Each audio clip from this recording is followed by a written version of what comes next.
Hello and welcome back to Ganesh Institute channel. So in today's video we are going to discuss about Leibniz test to check whether the particular series is convergent or not. As you can see here, a question is given to you that you need to prove. The points are exactly given to you that at this point you need to prove that particular series is convergent and at modulus x greater than 1 it is divergent. So how you can prove it? Firstly, let me tell you, if this is the situation, if this sort of series is given to you, so this would be a general term.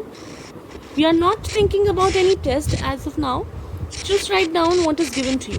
Okay, this is your UN. And whatever you have studied so far, if we are not talking about a new test, which is Leibniz, of course. So what we do usually, let's say if we are using D'Alembert's ratio test, then we have to find out what the final term, right? So here, if you will put your n plus 1 term, then it would be minus 1 raised by n plus 1, x raised by n plus 1 by n plus 1, right?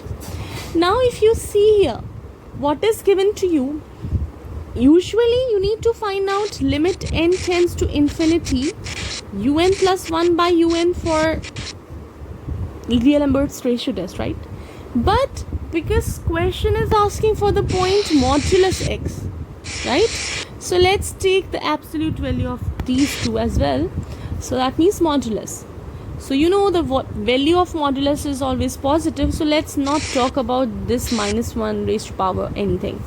Let's talk about only this part because we are taking modulus. So that means x raised to power n plus 1 by n plus 1. This is the value of un plus 1. And then x raised to power n by n, right? So x, this base same in division power got subtracted. So n plus 1 minus n. And in denominator you have n into n plus 1. So this will go up. So n here and n plus 1 here, right? So you have got nx, because n got cancelled with n, upon n plus 1. And all the time, don't forget to apply limit. Limit n is tending to infinity, right? So this is the thing, and if you take n as common in denominator, so you have n as common 1 plus 1 by n, right? So n got cancelled with n, and if you put here n as infinity, it will be 0. So you've got x. Now you know that for ratio test there are 3 conditions. If x is greater than 1, x is less than 1, or x is equals to 1. Because we have been taking modulus only, so let's take this as modulus, right? So here we clearly know that this is the failure of test. So test fails in this case, right? If x equals to 1. D'Alembert's test ratio is not valid for x equals 1. Now for greater than 1, we know if the modulus value or the x value is greater than 1, then according to ratio test, it is divergent. A series is having divergence. And for less than 1, it is convergent, right? Now what if test fails? So you know that modulus function, any modulus value has 2 values, right? Plus 1 and minus 1. So you need to check over both the points plus 1 and minus 1. So what would your series be like if you put x as 1? So here is your series. You are putting x as 1, so this will be 1, right? Then you are having minus 1 raised to power n by n, right? So your first series need to be positive for Leibniz test. You are having minus 1 raised to power n by n, right? So if you are starting your terms from here, from the second one, because this is a general term for un, then you know it should be from here to here. So 1, then first term will be minus 1 raised to power 1 by 1, right? Then your second term will be minus 1 raised to power 2 by 2. Then third term will be minus 1 raised to power 3 by 3, and so on. So it would be like 1 minus 1 plus 1 by 2 minus 1 by 3 or you can say just simply start it with 1, 1 by 2, minus 1 by 3, plus 1 by 4, minus 1 by 5, and so on, right? So this is your term, if you will write it like this. So what is happening here? You are seeing that every successive term, every second term is lesser than the previous one. So if it is lesser than the previous one, what does it mean? That it is satisfying the first thing for Leibniz test. See, Leibniz test is only applying in the case of alternating series. What is it?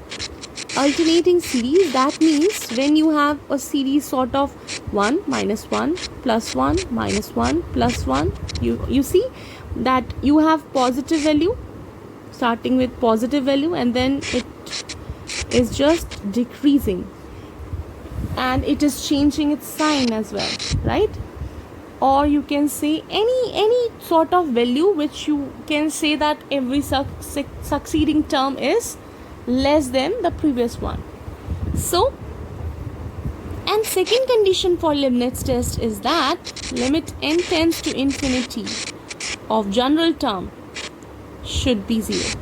Okay, if these two terms are being satisfied, then you can say, see, I'm not saying that here every succeeding term is less than the previous one. You are saying that you need to check on only the numerical value, just one, don't take sign. Okay, this one, this one, this one, you are seeing that the value 111 is not greater than each of them, right? If you are comparing, these are not greater than, you cannot have comparison, these are all equal. But if you are having 1 minus 1 by 2, 1 by 3, minus 1 by 4, something like that, then in that case too you are having what?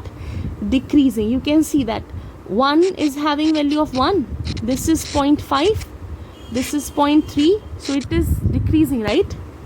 In that sense, you can say that Leibniz test first condition is satisfied, and for second one you need to prove that limit n tends to infinity un is 0. So let's see whether it is applicable here or not. So we have already seen that every another term, succeeding term, is less than the previous one. Now the second condition comes up as limit n tends to infinity un. What is your un here? You can see un is this, right? So minus 1 raised to power n by n. So because n is tending to infinity, this is infinity, 1 by infinity is 0. So the second condition is satisfied. That means it is convergent at x is equals to plus 1, right? But when it comes to x equals minus 1, because both of the values we need to find, so let's see whether this is okay with it or not. So you have this as your question, general term, this one or this one. So if you will put x as minus 1, right? Let me write here. So if x will be minus 1, then you will be having minus 1 raised to power n, x raised minus x raised to power n by n. So you will see that every time when you have odd power, this will be minus 1, and when you have even, then plus 1, right? So that means first one will be started with 1, then minus x by 1, then for second term of this series, x square by 2, then again minus x cube by 3, and moving on, right? This is your series. So if you are putting x as, this is a summation series you have expanded. Now substitute x as 1, minus 1 I mean. So 1 minus 1 by 1, minus 1 square by 2, minus 1 cube by 3, right? That means it is 1 plus 1 plus 1 by 2 plus 1 by 3 and so on. So this is thoroughly an increasing series, right? I mean everything, it is not an alternating series. signs are not keep changing. So that means you cannot apply Leibniz test here. So what we can apply? Have you remembered, we have studied about t-test, helping test. When you have any series of the form 1 by n raised to power p. If your general term is in the form of this, just like 1 by 1, 1 by 2 raised to power 1, 1 by 3 raised to power 1 or something like that. So you can say that your n raised to power p is 1. So you need to find out what is the value of p. As you can see here, your p is what? 1. So for p equals 1, there are two conditions. If p is less than or equal to 1, then the series is divergent according to t-test. So that means this is divergent at p equals 1. So what we have got? We have got 4 values. At x modulus greater than 1, it is divergent, modulus less than 1 convergent, and for this, when test fails, you have 2 values. For x equals plus 1, for plus 1 it is convergent, but for minus 1 you have got divergent. Okay, I hope you understand this video, and if so, then don't forget to like, share and subscribe my channel. Till my next video, take care of yourself. Bye bye.